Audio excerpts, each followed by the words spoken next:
ప్రియమైన బిడ్డలారా, సహోదరి సహోదరులారా, దేవుని బిడ్డలారా, ఇప్పటి వరకు మనం ఒక 10 సంఘాలు ఏలియా జీవితాన్ని గురించి కొంచెం విశ్లేషించడానికి దేవుడు మనకు గొప్ప భాగ్యం ఇచ్చాడు. ఆ గొప్ప భక్తుని ద్వారా దేవుడు ఏం చేశాడు, ఆనాటి సమాజంలో దేవుడు ఏం చేశాడు అనేది మనం ధ్యానిస్తూ ఉన్నాం.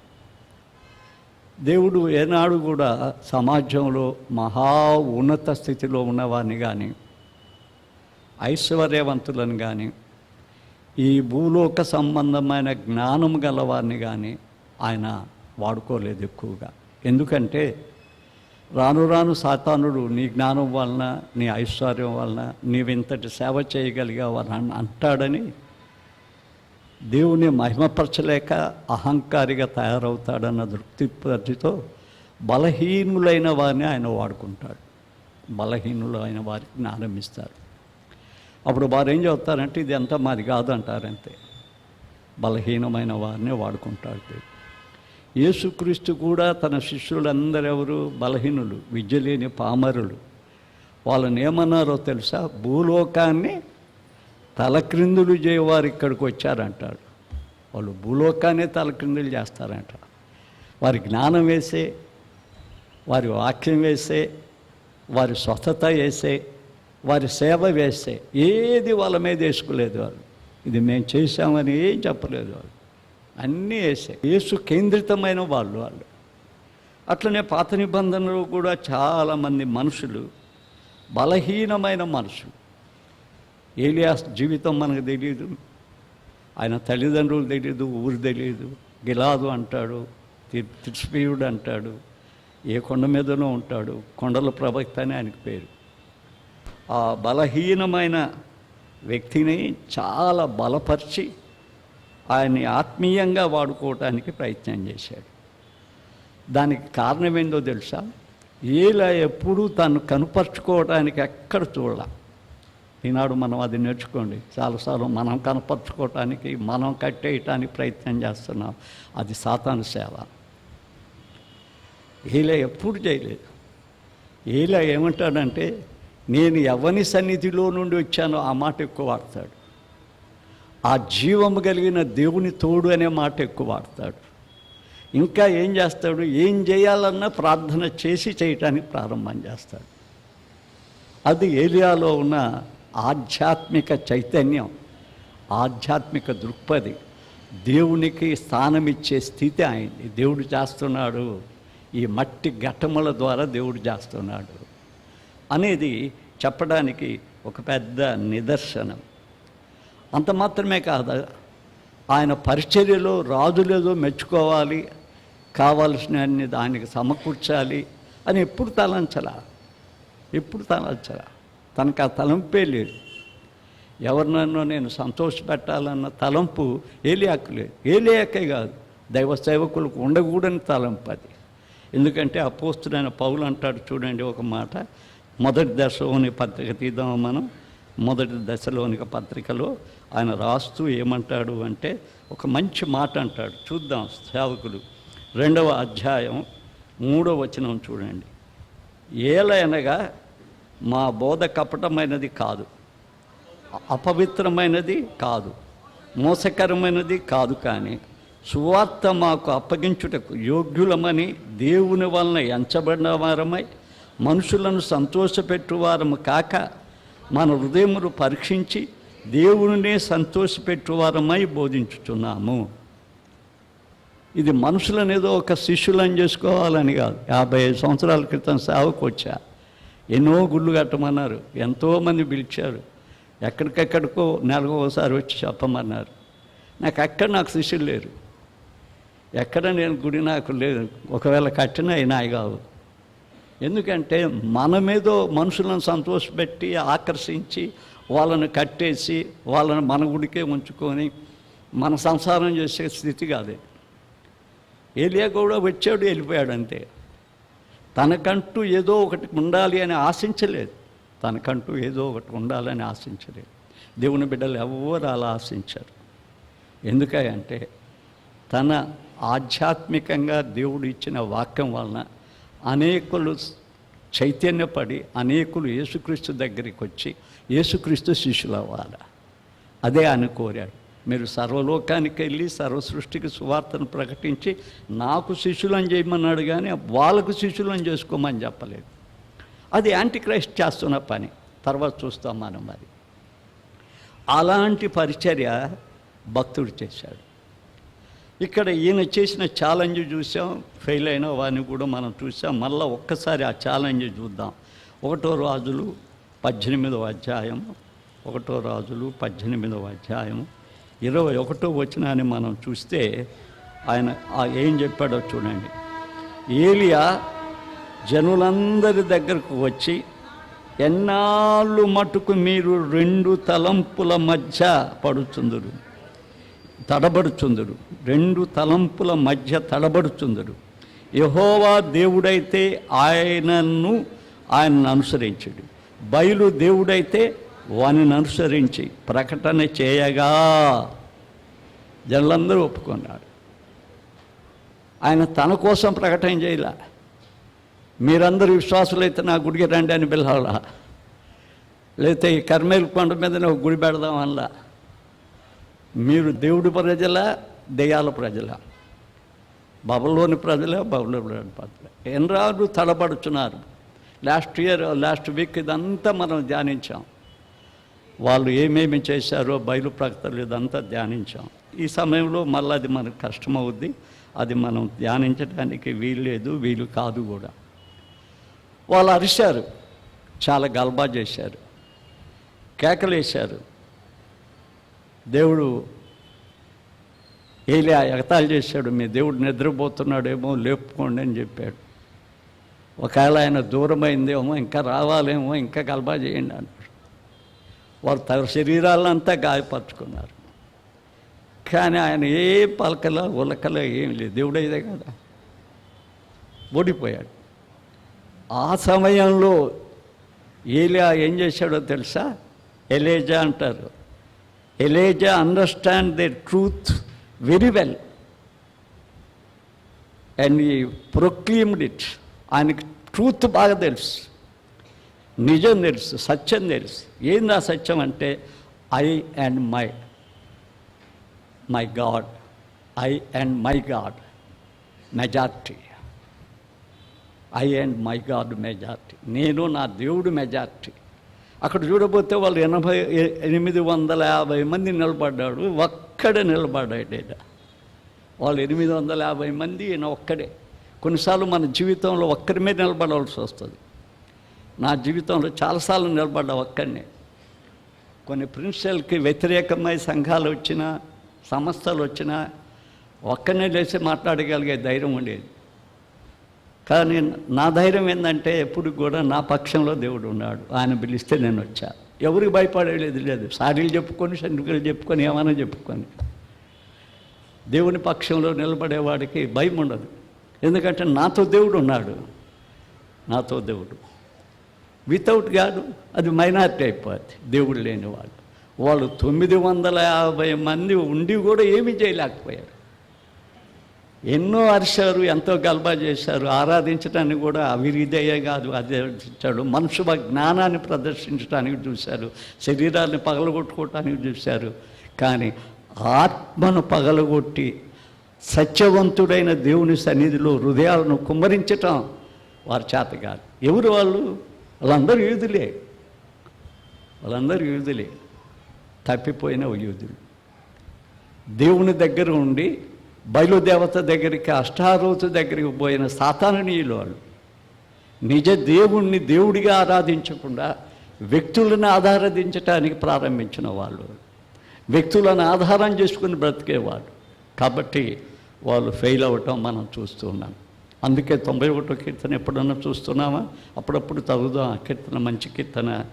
మహోన్నతుని చాటున నివసించువాడే, సర్వశక్తుని నీడన విశ్రమించువాడే, ఆయనే నాకు ఆశ్రయం, నా కోట, నేను నమ్ముకోదగిన దేవుడు.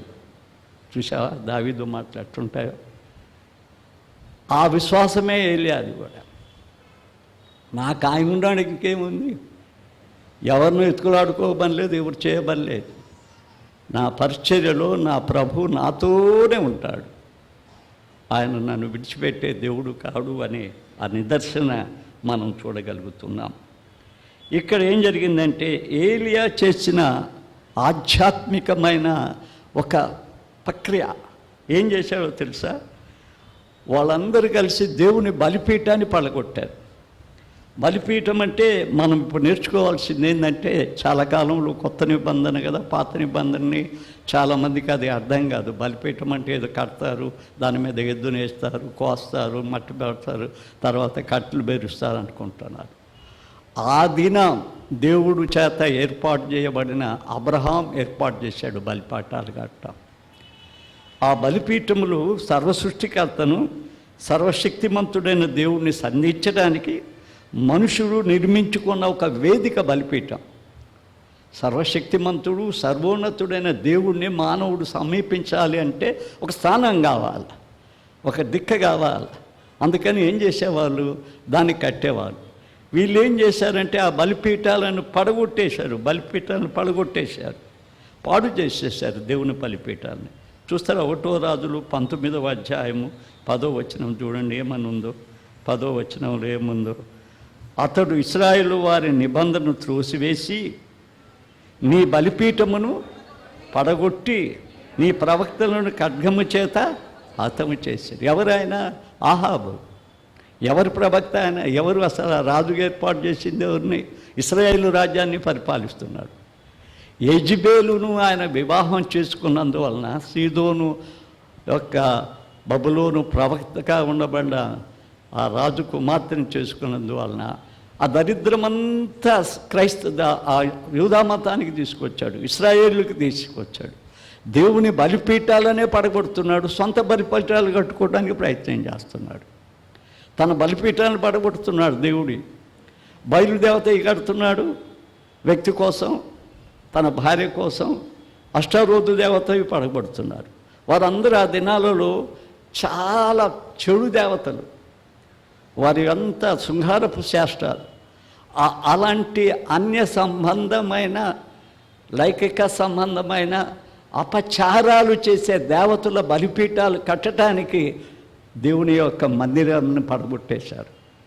ఈ దినం చాలా మందిరాల్లో దేవుని స్థానాలుగా పడగొట్టేస్తున్నారు. రాజకీయాలు చేసేస్తున్నారు, ఎలక్షన్స్ చేసేస్తున్నారు. దేవుని మందిరాల్లో ఆల్టర్ అంటారు దాన్ని, ఆల్టర్లో కూడా ఊగుతున్నారు, తూగుతున్నారు, ఎగరుతూ ఉన్నారు. వారిని కనపరుచుకోవడానికి, వారిని చూపించుకోవడానికి దేవుడు మాతో ఉన్నాడు, మేము దేవుడు ఉన్నాం, ఏకమై ఉన్నామని చూపించుకోవడానికి ప్రదర్శనలు చేయటం మనం చూడగలుగుతున్నాం. కానీ ఆయన ఆ పని చేయలేదు. పడిపోయిన ఆ కట్టాన్ని కట్టాడు. కట్టెలు ఎందుకంటే వాళ్ళు 12 గోత్రం వాళ్ళు 12 గోత్రాలు కట్టెలు పెట్టాడు. ఆ కందకాన్ని చుట్టూ దవ్వించాడు, లోతు దవ్వించాడు. 3 సార్లు నీళ్లు పోయించాడు. నీళ్లు పోయించేసి ఏం చేశాడు అంటే బలి చేసి ఒక పశువుని దాని మీద పెట్టాడు. ఆ పశువు కూడా నీళ్ళలో నిండిపోయింది. అది ఆ బలిపీఠాన్ని ఆయన నిర్మించిన విధానం. ఈ దినాల్లో కూడా ఆధ్యాత్మిక బలిపీఠాలు ఉన్నాయి. మనం దేవునికి ఒక బలిపీఠంగా ఉండాలి. బలిపీఠంగా ఉండాలంటే ఏం చేయాలి అంటే, దేవుడే మనల్ని ఒక ఆలయంగా చేశాడు. మన దేహం దేవాలయం అయితే మన హృదయం ఆయనకి బలిపీఠం. ఈ బలిపీఠాలు చెడిపోయినాయి. ఎంతగా చెడిపోయినాయి అంటే, ఈ బలిపీఠం యొక్క లోపల ఏమున్నాయో మనం చూద్దాం ఒకసారి. ఎంతగా చీదరించుకుంటామో, మనల్ని మనమే చీదరించుకుంటాం. మన బలిపీఠంలో ఎంత చెడగొట్టుకున్నామో, ఏవేవి మన బలిపీఠంలో ఉన్నాయో మనం చూస్తే ఎంత బాధపడతామంటే అంత బాధపడతాం. ఒకసారి మార్కు సువార్త తీయండి, 7వ అధ్యాయం తీయండి, 21 నుంచి చూడండి. ఒకవేళ ఈ మనలో లేవని ఎవరు అనుకోవద్దు, ఎందుకంటే కొన్నో మన లోపల ఉంటాయి. ఈ బలిపీఠం ఎట్ట పాడేసేసిందో సైతానుడు. చూడండి, లోపల నుండి అనగా మనుషుల హృదయములో నుండి దురాలోచనలు, జారత్వము, దొంగతనములు, నరహత్యలు, వ్యభిచారములు, లోభములు, చెడుతనము, కృత్రిమమును, కామ వికారము, మత్సరము, దేవదూషణ, అహంభావము, అవివేకము వచ్చుచున్నవి. చూసావా ఈ లోపల బలిపీఠం ఎంత చెడిపోయిందో. కానీ మంచి బిడ్డలు వేసా, ఈ షర్ట్ వేసా, దీని మీద కోట్ వేసా, చాలా బాగా కలపడాలని. కానీ లోపలేమైంది, ఈ బలిపీఠం అంతా చెడిపోయింది. లోపల చెడిపోయింది కానీ పైన డెకరేషన్ చేసేసుకుంటున్నా, పైకి నేను బాగా కనపడాలని. మానవ నిజ జీవితం అది, తన బలిపీఠం పాడైపోయింది. అది సాతానుడు దోసేసి దాన్ని అంతా పడదోశాడు. తిరిగి ఆ బలిపీఠాన్ని ఏం చేయాలంటే దేవుని సన్నిధిలో నిర్మించుకోవాలి. అది నిర్మించుకోవాలంటే నువ్వేం చేయాలా? హృదయాన్ని బాగు చేసేవాడు ఎవరు లేడు. ప్రభుదాస్ బాగు చేస్తున్నాడు, ప్రభుదాస్ దగ్గరికి వస్తున్నారు. యేసుదాస్ బాగు చేస్తారని యేసు దగ్గరికి పోతున్నాడు. వాడు డబ్బులు సంపాదించుకోవడానికి చూస్తున్నాడు, కానీ నీ అంతరంగాన్ని బాగు చేయటానికి వాడు చేత ఎవరు? ఏ మనిషి చేత కాదు. ఒట్టొట్టి మాటలు చెప్పి ప్రజల్ని ఆకర్షించి నిత్య నరకానికి తీసుకుపోవడానికి ప్రయత్నం చేస్తున్నాడు. బలిపీఠాన్ని బాగా చేయగలిగింది ఒక దేవుడే. అందుకే దావీదు అంటాడు, విరిగి నలిగిన హృదయాన్ని నువ్వేం చేయవు? అలక్ష్యం చేయవు. అందుకేమంటాడు, నాకు శుద్ధ హృదయము కలగజేయ అంటాడు. నా రక్షణ నేను పోగొట్టుకున్నాను, నా రక్షణ ఆనందాన్ని నాకు మరలా పుట్టించు నా బలిపీఠంలో. నా బలిపీఠం చెడిపోయింది. నేను మనుషులకు చాలా బాగా కనిపిస్తా, కానీ నా అంతరంగం అంతా చెడిపోయింది. ఆ బలిపీఠం చుట్టూ ఏం చేయాలో తెలుసా? కందకాన్ని దోవాలను. సాతాను దువ్వేసింది, నువ్వు తవ్వి దాని నిండా ఏమి నింపాలో తెలుసా? వాక్యమనే నీళ్ళు. అందుకే కొలసి పత్రిక 3:16 అంటాడు, నీ హృదయములు ఏముండాలంటాడు? సమృద్ధిగా ఉండాలంటే దేవుని వాక్యం. సమృద్ధిగా ఉండాలంటే దేవుని వాక్యం. సమృద్ధిగా ఉండాలంటే దేవుని వాక్యం. దావీదు ఏం చేస్తున్నాడు? రాత్రి తాములో నీ వాక్యము ధ్యానిస్తూ ఉంటే నాకు క్రొవ్వు మెదడు దొరికినట్లుగా ఉంది. మనం బైబిల్ చదువుకునే గుడికి వస్తాం, ఏదో గుడిలో 2 మాటలు విని పోదాం అనుకుంటాం. బైబిల్ ఒక దండగైన వస్తువుగా మన ఇంట్లో పడి ఉంటుంది. అన్ని వస్తువులను వాడతాం కానీ బైబిల్ వాడం. చాలా బాగా పెడతాం దాన్ని. మట్టి అయితే తుడిచేస్తాం, మంచి స్థలం మీద పెట్టె మీద పెట్టుంటాం. దాన్ని ఇంకా తీయని వాళ్ళు కూడా చాలామంది ఉన్నారు. బైబిల్ దిగిపోతాట. అదే కదా నీ హృదయంలో నింపుకోవాల్సింది. నీ హృదయంలో నుంచి సాతాను క్రియలన్నీ బయటికి పోవాలంటే ఆ హృదయ సింహాసనం మీద దేవుని వాక్యం, ఆ వాక్యమైన దేవుడు ఆయన వచ్చినప్పుడు ఏం చేస్తాయంటే అవన్నీ పరిగెత్తేసిపోతాయి. ఆ సింహాసనం మీద కూర్చోపోతే లేదు. అందుకే భక్తుడు అన్నాడు, వ్యసనముల చేత నా ప్రాణము నీరాయను, నీ వాక్యము నన్ను స్థిరపరచు. ఆ బలిపీఠం మీద రావాలి. ఆ బలిపీఠం మీద వచ్చిన తర్వాత ఏం చేయాలో తెలుసా? ఈయన ఏం చేశాడంటే చచ్చిపోయేటట్టు ఒక పశువును పూసి పాత నిబంధనలో దాని మీద పండబెట్టి అగ్ని నింపుతాడు. అగ్నిని గురించి పోయిన వారం నేర్చుకున్నాం కాబట్టి ఈ వారం ఆ సబ్జెక్ట్ చెప్పను, పుస్తకం రాస్తాను, అందులో చూద్దురు. ఆ అగ్ని నింపేటప్పుడు ఏమవ్వాలా? ఇది బలైపోవాలా, ఈ పశువు కూడా బలవ్వాలా. నేను కూడా ఆత్మ లేనివాడినట్టే పశువు కంటే నీచున్నవుతా. నాలో ఒక ఆత్మ ఉంటే నేనేం చేయాలంటే ఈ దేహాన్ని దేవుడికి అర్పించాలి. చూద్దామా? రోమా పత్రిక 12వ అధ్యాయము 1వ వచనం చూస్తారా? దేవునికి ఇష్టముగాను, నేను వచనం చెప్పడం లేదు, భావం చెప్తున్నా, వచనం చదవటం లేదు. దేవునికి ఇష్టముగా సజీవ యాగముగా ఈ శరీరములను ఆయనకు సమర్పిద్దాం. ఇట్టి సేవ దేవునికి. ఇప్పుడు ఇష్టమైన సేవ అంటే ఏం కావాలా? నీవు నేను బలిపీఠం కావాలా. ఆ బలిపీఠం అయినప్పుడు ఏమైపోద్ది? ఆ పరిశుద్ధాత్మ అగ్ని మనల్ని దహిస్తుంది.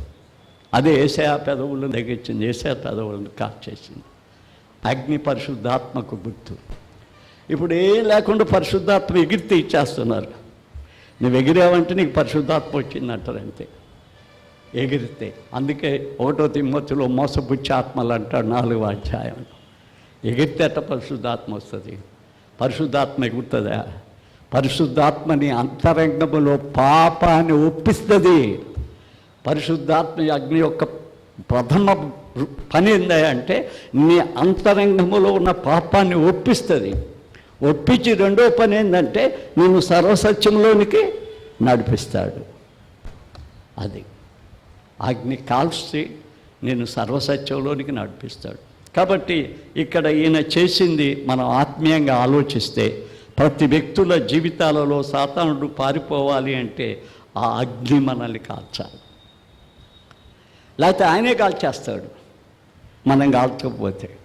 చూసావా, పోయినసారి చెప్పాను కదా, చెప్పాను అప్పుడు టక్కిని చెప్పలేకపోయాను. ఇప్పుడు తీద్దాం. హెబ్రీ పత్రిక 12వ అధ్యాయం 28, 29 చూద్దాం. 28, 29 బాగా చూద్దాం, ఏం తొందర లేదు. అందువలన మనము నిశ్చలమైన రాజ్యమును పొంది దైవ కృపను కలిగి ఉందుము. ఆ కృప కలిగిన వినయ భయభక్తులతో దేవుడు ప్రీతికరమైన, ఎవరికి ప్రీతికరమైన సేవ చేయాలా? నేను చర్చి పెద్దలకు ప్రీతికరంగా సేవ చేయాలా, ఆయనకు ప్రీతికరంగా చేయాలా? నేను చర్చి పెద్దలకు ప్రీతికరంగా చేయాల్సిన అవసరం లేదు. నాకేం అవసరం? నేను ఆయనకు ప్రీతికరంగా సేవ చేయాలా? నేను మీ ఇష్టం వచ్చినట్టు బోధించాలా? మీరు సంతోషపడి ఆకర్షించి మీరు అందరు నాకు డబ్బులు ఇచ్చేటట్టు మిమ్మల్ని ఆకర్షించుకోవడానికి ఆశయాలతో నవ్వుతూ నాకు అవసరం లేదు. అది నేను ఆయనకి ఇష్టమైనట్టు ప్రీతికరంగా సేవ చేయాలి. నా దేవుడు దేనికి పంపాడో, దేన్ని బోధించమన్నాడో దాన్ని బోధించాలా. అది బోధిస్తే నీకు కష్టమైనా నాకు నష్టం లేదు, అది నాకు ఇష్టం. ఎందుకంటే ఆయన పంపించిన పని అది, మేము వచ్చిన పని కాదు. అందుకే ఇక్కడ అంటే చూడు, ప్రీతికరమైన సేవ చేయుదాం. ఎలా అనగా మన దేవుడు ఎలాంటి వాడు? దహించే అగ్ని, బతికి ఉండగానే కాలుస్తాడు. ఇక ఎందుకు పనికి రాకుండా కాల్చేస్తాడు, ఎందుకు మాట్లాడకుండా కాల్చేస్తాడు. సైతాను మాటలు మాట్లాడాల్సిందే. బ్రతికినాక కాల్చేసే అగ్ని ఆయన. నీ ఆత్మని కాదు, శరీరాన్ని కాల్చేస్తాడు. ఆఖరిక అగ్నిలో కాల్చబడాలి. ఇక్కడ ఆత్మ ఆరిపోద్ది. కాబట్టి జాగ్రత్త బిడ్డలారా, మనం దేవుని యొక్క పరిశుద్ధాత్మ చేత కాల్చబడవారం అవ్వాలి. ఇక్కడ దేవుడు వాళ్ళందరి ముందు తన దేవుడు ఎలాంటి అగ్నిని దించుతాడో, ఆ కందకం లోపల 3 సార్లు పోయబడ్డ నీళ్లు, ఆ బలిపీఠం మీద ఉన్న నీళ్లు అన్నీ ఇంకిపోయినాయి. ఆయన ప్రార్థన చేసి తలెత్తగానే అగ్ని దిగిపోయింది. అగ్ని దిగంగానే ఏమన్నాడో తెలుసా? అది మనం గుర్తుంచుకోవాలి. రెండవ భాగం ఏంటంటే, లోకాన్ని చైతన్యపరిచాడు ఆయన. తను ప్రదర్శించుకోవడానికి చేయలే పని, లోకాన్ని చైతన్యపరుచుకున్నాడు. ఏలియానే ఆ గొప్పోడు. ఈ ప్రవక్తలందరూ ఓడిపోయారు, ఆ 800 ప్రవక్తలు ఓడిపోయారు. ఏలియా గెలిచాడు అని అరవల వాళ్ళు. ఈనాడు చాలామంది మేము అర్పించుకోవాలనుకుంటున్నాం. కొన్ని మీటింగులకు పోతే బాధ వేస్తుంది. మాకు శాపత్తు కొడతారు, చేతులు ఎత్తుతారు, ఏ చేస్తారు, మా దారి నిండా పూలు పోస్తారు. ఏంటో వాళ్ళు మనుషులా దెయ్యాలా నాకు తెలియటం. దేవునికి సపర్లు కొట్టేవాళ్ళు మనసుకు కొట్టేట, దేవునికి దండ వేసేవాళ్ళు మనుషులకి దండ వేస్తేట. మేము బతికుండగానే దండలు వేస్తున్నారేంది? గుళ్ళలో సన్మానాలు చేస్తున్నారేంది? ఇది గుడి కదా, దేవుని మందిరం కదా. ఈ దినం ఏ దినం చెప్తారా? గుర్తుందా? ప్రభువు దినం. ఆయన మందిరంలో ఒక మనిషిని సన్మానిస్తున్నాడంటే వాడు మనిషా గుడ్డ? ఆయన గుడిలో ఆయన దినం, ఆయన గుడిలో ఆయన దినం. ఎవరికి ఘనత రావాలా? ఆయనకి ఘనత, ఆయనకి మహిమ రావాలి. ఇప్పుడు సైతాన్ పనులు చేయకండి, సైతాన్ పనులు. చూసారా? ఆ గొప్ప పని వల్ల ఏం జరిగిందో తెలుసా? తీయండి, 39వ వచనాన్ని తీద్దాం. 39వ వచనం అనుకుంటాను. అంతటా జనులందరూ దాన్ని చూచి వచ్చి ఏలియాకు సెకండ్ ఇచ్చి ఏలియాకు మొక్కి, మేమంతా ఏలియా పార్టీ వాళ్ళం అంటున్నారా? నో, ప్రభుదాస్ చర్చి కాదు, యేసయ్య చర్చి కాదు, దేవుడు పిచ్చోళ్ళ చర్చి కాదు. అది యేసయ్య రాజ్యం, అది ప్రభుదాస రాజ్యం కాదు. అది యేసయ్య రాజ్యానికి మనుషులను నడపాలా. ఏలియా మనుషులు అని అంటపల్లా, ఏలియా నువ్వు శక్తిమంతుడు అని అంటపల్లా. ఏలియా తాను ఆ విధంగా చేయించుకోవాలని చేయలేదు. ఎప్పుడన్నా నువ్వు అలా చేయించుకున్నావు అంటే నువ్వు ఒక సైతానువే. ఏది నేను చేయించుకోవటం?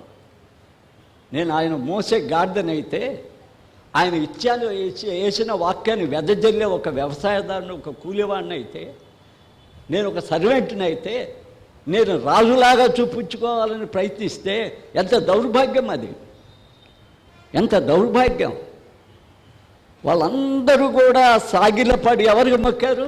దేవునికి మొక్కారు.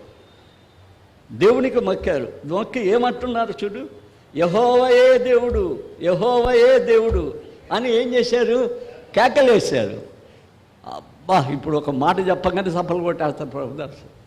కొన్ని మీటింగ్లకు పోతే కొట్టగా కనరా అని చెప్తా. నేను ఎక్కడికి పోయినా లక్షల మందిలో కూడా మాట్లాడిన ఆంధ్ర మా సభలాడ ఏం కొట్టలేదు. ఎవడికి కొట్టాల్సింది ఆయనకి. వాడు సర్వెంట్కి కొట్టడం. నేను సర్వెంట్ని, ఆయన నా పేరే ప్రభుదాసు, లార్డ్ సర్వెంట్ నేను. మనకేంది, మనకు శిష్యులు అక్కర్లేదు, మనకు మనుషులు అక్కర్లేదు. దేవుడు ఏం చెప్పాలో చెప్పాలి.